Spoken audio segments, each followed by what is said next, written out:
Thank you. I'm Onno Bokhove. I'm leading the Maths for Cs network, and this study group is part of the Maths for Cs network. And I failed to. So here's the web page of the Maths for Cs network. We host a series of activities, general assemblies, about 3 over 3 years. This is the last year, and 2 study groups. And as Jane said, this is the second study group. In contrast to the general study groups, which are held across the world, European study groups, this is one which is more focused on environmental problems, just like the last one. And as it happens, this one only has flooding problems. I guess that just happened. So there is a management team, and I just want to flash that by because there are 3 members, well, the 4 members of the management team here beside myself is Jacques Van Nest. Jacques is there, Gavin Estler, and Gary Pender is still pending. He's coming later in the week. So the network is inclusive. So as soon as you join an event, you're actually part of the network, just how it works. That's the way it is. So Tiffany Hicks is the coordinator. You probably interacted with Tiffany. She's on maternity leave. She did pretty much all the work with Claire Merritt and Lizzie Hope from here, but I'm the token organizer, the face. Tom Kent is in the audience. He's a postdoc with me. He will be the flying, where's Tom?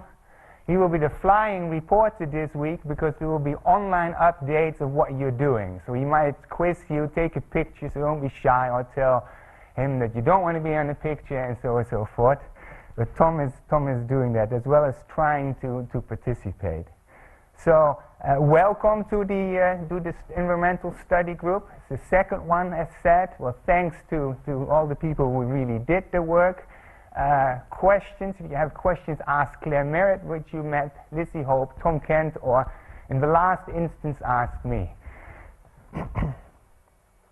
So the idea of the study group is pretty straightforward. We have 5 challenges, which will be presented shortly when I get off the stage by the by the challenge holders.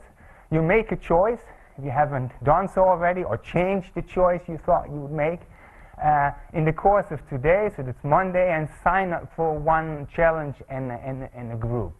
Then it's pretty simple. You have to solve the challenge, or at least do a fair attempt to solve part of the challenge, or rephrase the challenge, that sometimes happens, and solve that part.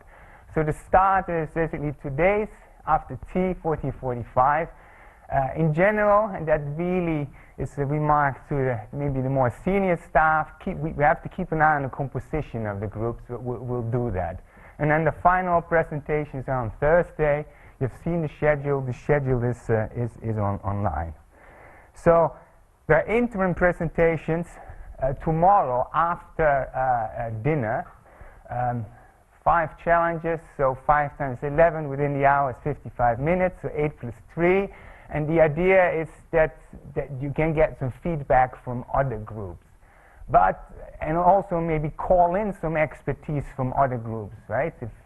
Tell me if you think there is expertise lacking, then I will see if I can find some other expertise, or do it yourself during the lunches, teas, and coffee. So it's pretty important that you attend those, that you break your feverish attempts to solve the problem and interact maybe with some other ones. Well, tonight is the easy dinner. It's in John's College, right? Today is still relatively easy. But then the mayhem starts, and all the dinners are here because you're not allowed to leave till you've solved the problem. So we want to minimize you walking and going into town and well, whatever you want to do there, you're not allowed to. So the buffet and the pizza supper, that's all arranged. So this is a matter of optimization already, right? To make the stakeholders happy. Well, the expense forms, I think they were dealt with. There will be 2 access passes per group. So you have to coordinate that within the group to get into the rooms after hours. So somehow that needs to be sorted out. Be aware, because you won't all have an access pass. Challenge and breakout rooms, so they will shortly be presented. The first challenge is in seminar room 1, so that's here. There's a discussion room here. And then there are 3 meeting rooms at the Mathematical Sciences building.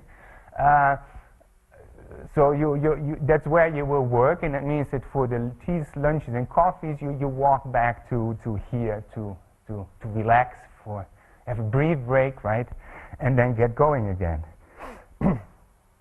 So all challenges this time concern flood-related problems. It just happened to be that way. We did an attempt to widen that, but maybe that's why it's so popular. A lot more people this time. All of them are different type of flood-related problems. So the EA challenge on understanding rainfall patterns will actually be supported by a live showcasing with the Metropolis flood demonstrator on Wednesday, because the two are related. So we thought it would be nice discussing it with Adam to show it. Now. So I will be longer than last time. I collected some helpful data sources on flooding, and there will probably be a lot more sources, and I think there are some experts on working with data on flooding who probably have even more information, but that I did an attempt, and there's a list at the end. This talk will be freely available. It's streamed live. I announced it on Twitter, and I will now demonstrate some of the examples, and that will lead me to I think some inconvenient truths, although that's in the eye of the beholder. So, to mitigate floods, an idea is to avoid flood levels to become critical by either lowering or spreading the flood peaks. Well, let's look at a graph, measurement in Army in Leeds. So this concerns the Boxing Day floods in December 2015. So. That's freely available. One of the links is this one. So you can type in here Armley, and then you get to the Armley. I can do that. If it takes too long, I always also have it on another one. Yeah, so I mean that one indeed. Did it come up? No. This one takes slightly too long. Let's click. There it is. So now, the unfortunate bit is that you have to fiddle around a little bit with graph options to get back to 2015. So I already did that, but you can do that in a few minutes. So this is the graph, and we are here at 26, 27 of December 2015. And then you can actually slide along so this is the water level at Armley versus time. Time is here in days, so that's a bit inconvenient, but you can slide along, and then you actually see here what level is, right? So it's that easy. Everybody can do this. So I did it. So you can. So I copied that one.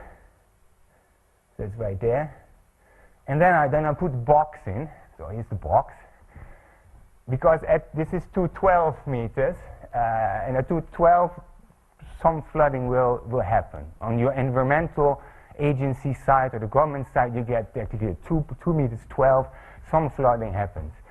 So it's a typical range, and then you have the flooding possible range, and before December 2015, just over 4 meters was the highest electronically recorded level. And it went that night up to 5 meter 21.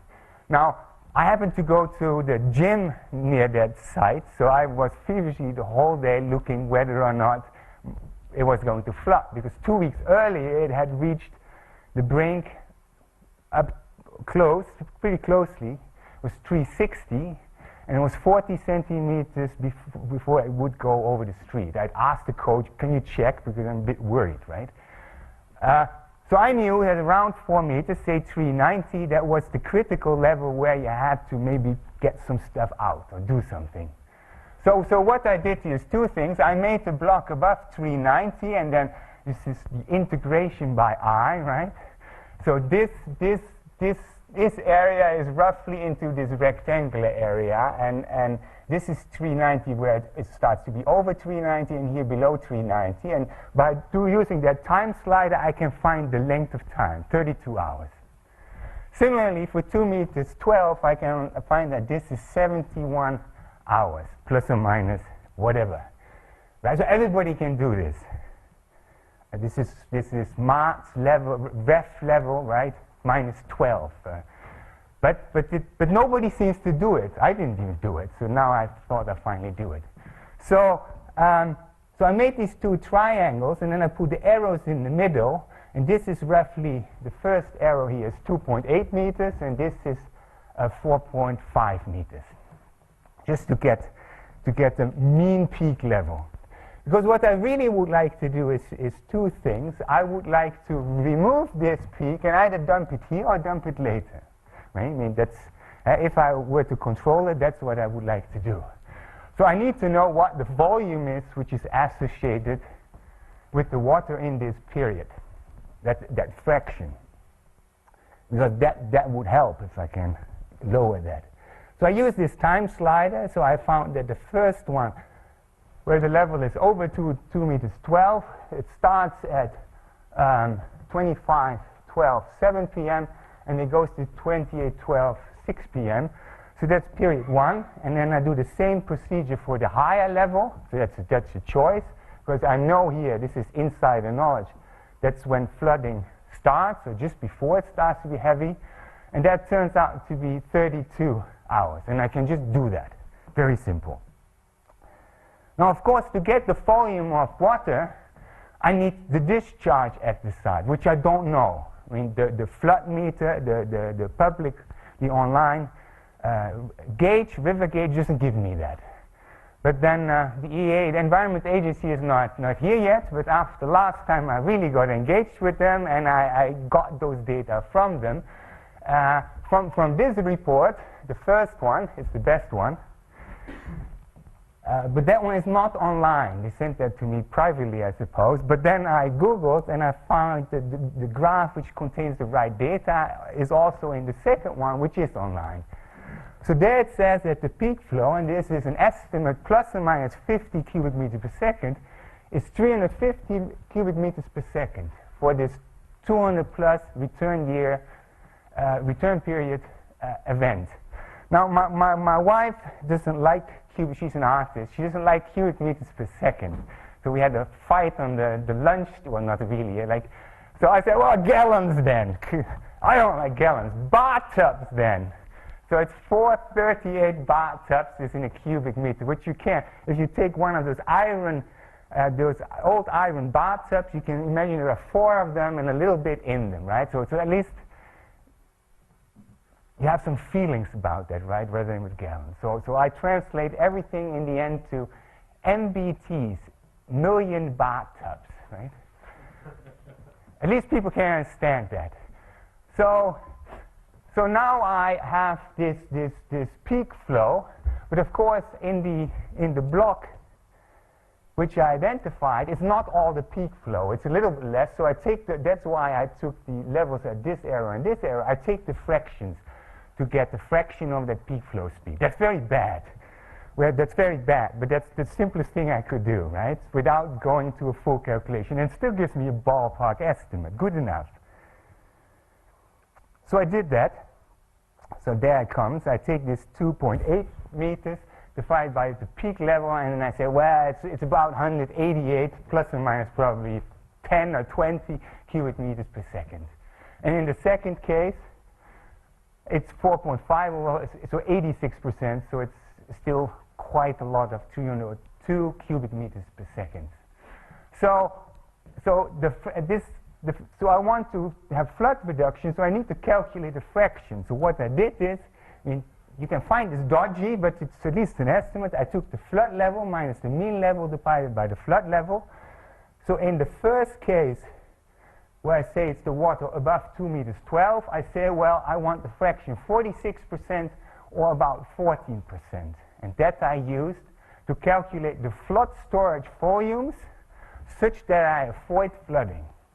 These are just ballpark estimates. So in the first event, I take this fraction 46%, 0.46, the times in seconds, the 71 times 3600, and then the average peak flow, which I have there, which gives me 22.2 million cubic meters of volume, which if I could get rid of that or store it, then I'm in the business, right? So for the second one, I have to store a smaller fraction. I get 4.75 million cubic meters. So that's 100 million bathtubs, or translated in bathtubs, 21 million bathtubs, which still doesn't tell me anything. So I went a bit further just to make it clear. That can be stored in a lake of 1 meter depth, so that's about here for me, halfway, a little bit over halfway, because I'm 6'5", so just under 2 meters. And then it's a 4.72 square meter lake, uniform depth. For the first case, in the second case I need less, so it's 2.18 kilometers. We still don't like that. So let's make it 2 meters high. I'm 6'5", so that's a little bit over above my head, right? So then it's 3.32 kilometers square, 1.5 kilometers, or 2 miles square, and say a mile square. Still my wife didn't like that.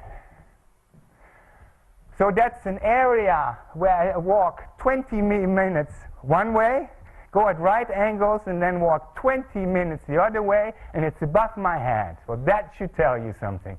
I asked Tom about football pitches, and I think this is clear. So that's what you would need to store, in bits or in 1 bit, right? So if I make one dam where I can fill that behind there, and which I can block, store it 2 meters high, then I'm there. The question is, where do you do that, of course, and maybe it's not possible. But at least it gives you a feel for the volume. And this is very clear. Well, I think it's very clear. And I hadn't done it myself. So this, now in some sense, I didn't need to do all of this, but in case the EA doesn't give you a report, you could, they actually did that. This is Qmax, cubic meters per second, and then the time. The time is not very clear, and I can't slide wrong here, so I don't know what the actual river level is. So this in the black is actually the Boxing Day flood. In red is the 2000 flood at the same side. But what's interesting is that the area here is the volume. So the area of the 2000 flood, which went only to 4 meters, is roughly, eyeball method, right? Eyeball integration, roughly the same area as under the black curve, but it's spread out because seemingly there were different rain events at different places, a little bit spread out. In some sense, that's what you would have liked to do with the black flood peak, is stretch it out. But this did that naturally, and then Boxing Day was all collapsed. The advantage of doing the previous way is that with the sliding method, I could find when it goes over a level and then when it goes below that level. But it's interesting to see the contrast. There is actually a curve in between here, but it didn't measure it. That's the 1866 flood, which went to 4.8 meters. So that's 40 centimeters short of the flood peak for the Boxing Day flood. Now, why did I start doing that? Because I'm PI of this network. They asked me, public action, flood action group, to visit them and to say something. So this Slow the Flow in Calderdale Citizen Flood Action Group invited me in Mytholmroyd, so that's a town which floods now and then. It's near Hebden Bridge along the Calder River. So I hadn't prepared myself, so in the train on my iPhone I thought I better look what they're actually doing and what the numbers are, because I had no clue whatsoever. So I made similar volume estimates for the Calder River. So the peak Boxing Day flood at Mytholmroyd for the Calder River was 276 cubic meters per second. So I did the same as I did for the Boxing Day event. The flood level, you just read that off the graph, which is freely available to everyone, including the people who are watching me live stream, right? So everybody can do this. Above 4.85 meters, it starts flooding, and this lasted, but here only 7.5 hours. So again, I found the mean flood flux, which is a little bit lower with the same method. I now took the average of the two levels. And then the fraction with which I need to reduce the flood is 14.6% using this kind of linear scaling. Whether you like it or not, it gives me a ballpark figure. It can't be too far off. And then I need 4.3 million bathtubs to take care. I need to store that volume to take care that there is no flood peak in my toroid. And now it comes. So Slow the Flow Calderdale reports on their side that they found 7,000 cubic meter of storage. All right, that's it. By using leaky dams, by using old reservoirs from windmills, but that's the number they provide me. I found on my iPhone. That's the number they provide in the report.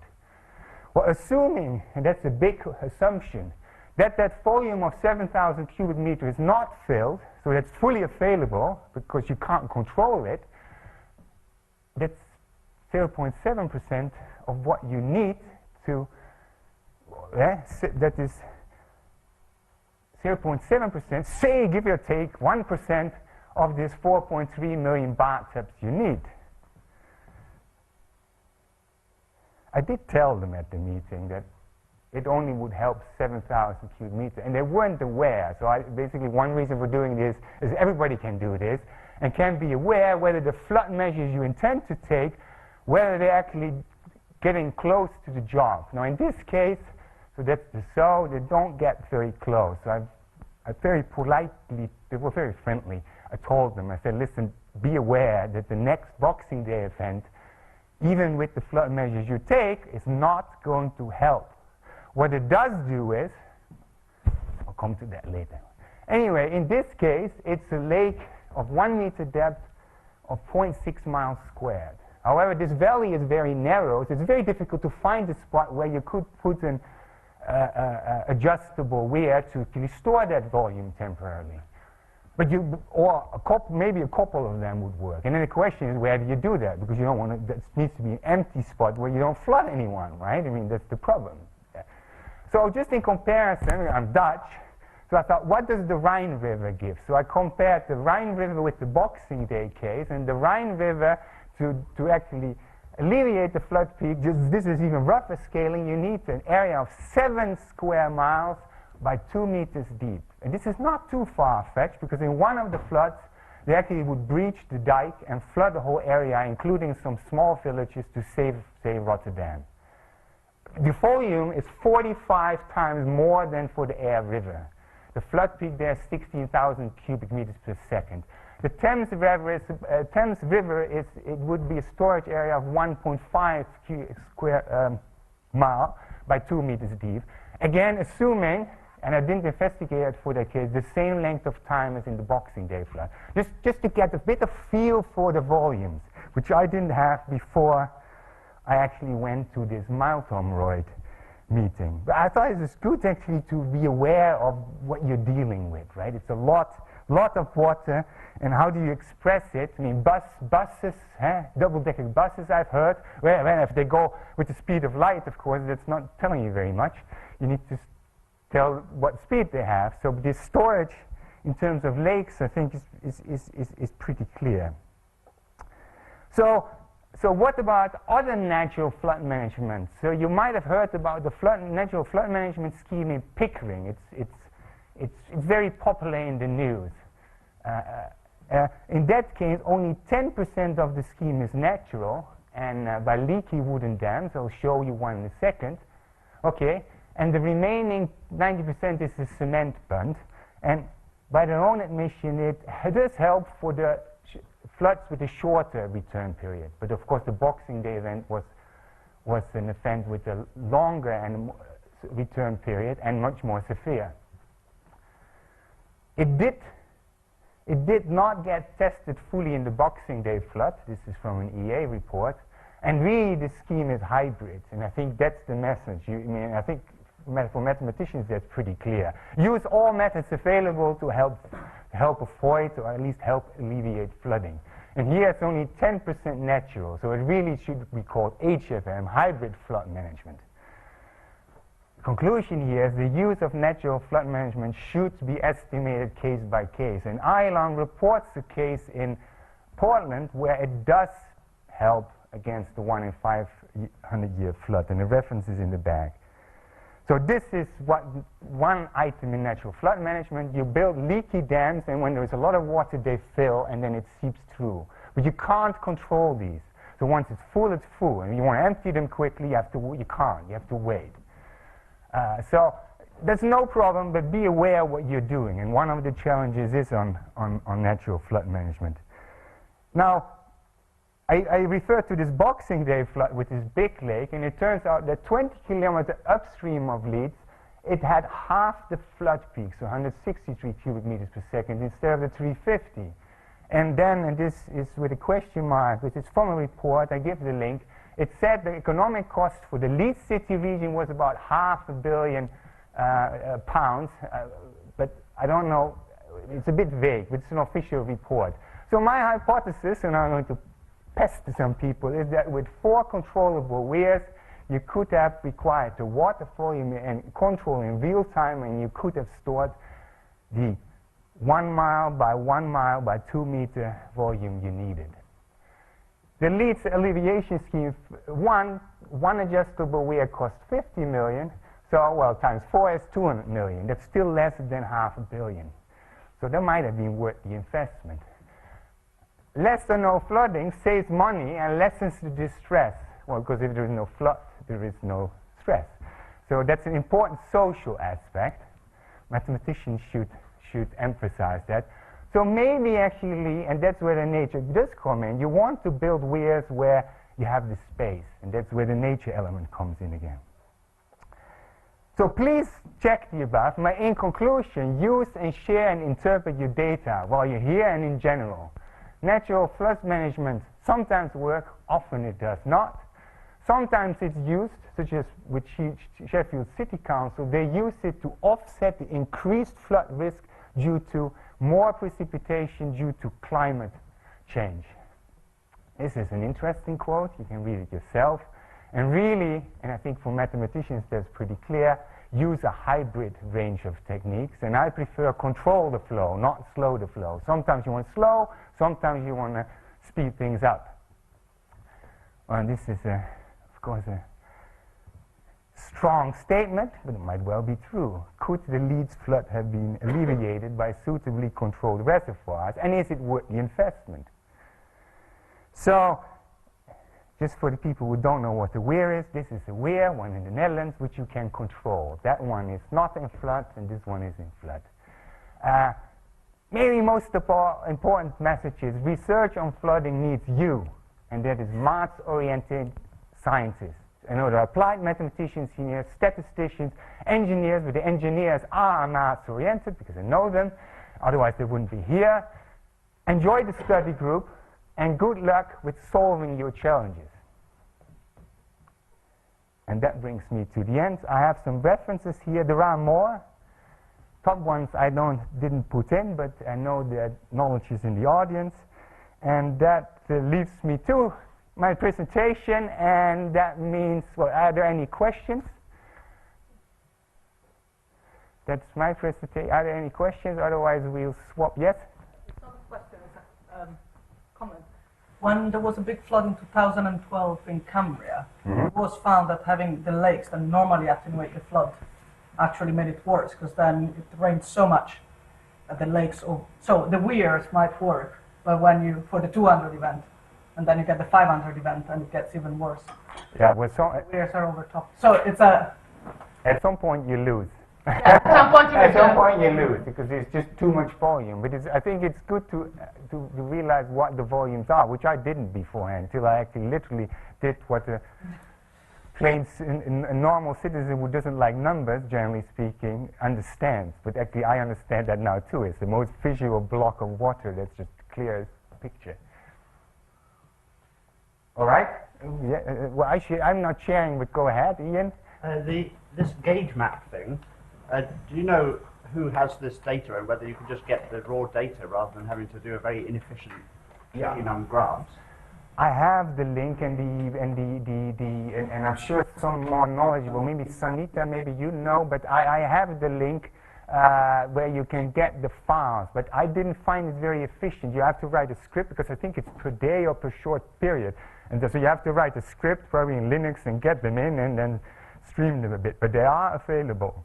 But you have to do it per site, so it's still, I think, a bit inefficient. There is a big effort going on the last couple of years that the government needs to make the data available. But I think, well, there are some people who are not there to talk with them, right? I know the knowledge is in the audience. There's river levels on the internet that the Environment Agency.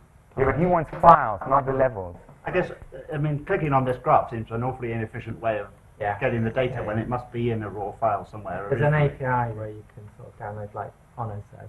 But yeah, You can. But the reason I did this also, because I'm streamed, is that the public can do what I did, and they don't want to see the files. But of course, we want to see the files. I mean, we don't like this stuff. We want to see the data. But you can't do that. You had a question? Yes. How far upstream do you think you have to go to put these lakes in? Well, it depends Do per you case. think you'd have the catchment to actually collect that? That depends per catchment. Now with the air, I'm slightly knowledgeable. Above Kildwick, Barry can correct me, it widens, and they already have some. So that's where you would be able to do it. And I cycle part of the air, so I'm looking every day. Oh, there, I can put one there, right? But the big issue is then you have to compensate the landowners and this and that. And that you have to set up, and that's a whole it's not mathematics, it's a whole negotiation process. And the question is it worth the investment? That's always the question. If nobody lives there, I'm sorry, or virtually nobody lives there, nobody is going to invest to do it. But for Leeds, you might make the argument, and Bradford, well, Bradford is not an issue, but Leeds is bigger, you might make the argument that it's worthwhile. And in York, they did it. In York, they have made dams of weirs which they can operate. So it is done, but it depends on the case. Whether in the Calder River, the valley is very narrow, so it's very difficult to find storage there because it's just too steep and too narrow. So I said a lake of 0.6 miles squared, 1 meter deep, but that's hard to find there.